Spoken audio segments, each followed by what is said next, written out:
शेतकऱ्यांसाठी आजच्या महत्त्वाच्या टॉप ठळक बातम्या. लवकरच खात्यावर जमा होणार पैसे. पहिली मोठी बातमी. शेतकऱ्यांना मालामाल करण्यासाठी घेतले 7 निर्णय. डिजिटल कृषी मिशनला केंद्रीय कॅबिनेटची मंजुरी. जायकवाडी धरणाचे पाणी शेतात शिरण्यास सुरुवात. शेतकऱ्यांचा जलसमाधी घेण्याचा इशारा. आता प्रत्येकजण होणार उद्योजक. फक्त 4% मिळणार 5 लाखापर्यंत कर्ज. सरकारची नवीन योजना.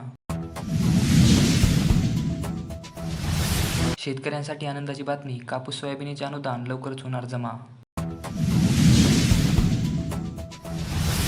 पुढचे 10 दिवस पावसाचे. वेधशाळेचा अंदाज. धरण क्षेत्रात मुसळधार.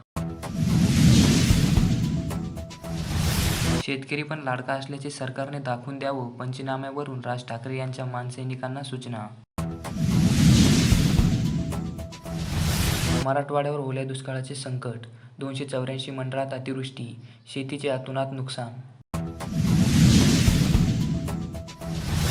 लाडक्या भावांच्या खात्यातही पैसे जमा होणार. तारीख ठरली. आतापर्यंत 2 लाख युवकांची नोंदणी.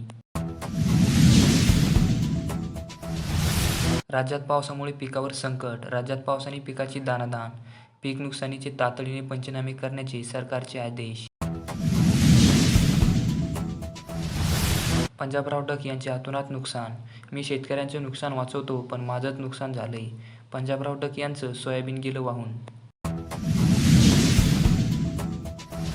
लाडकी बहीण योजनेचे 3,000 रुपये तुमच्या बँक खात्यात झाले जमा. यादीत नाव चेक करा. आदिती तटकरे यांची माहिती.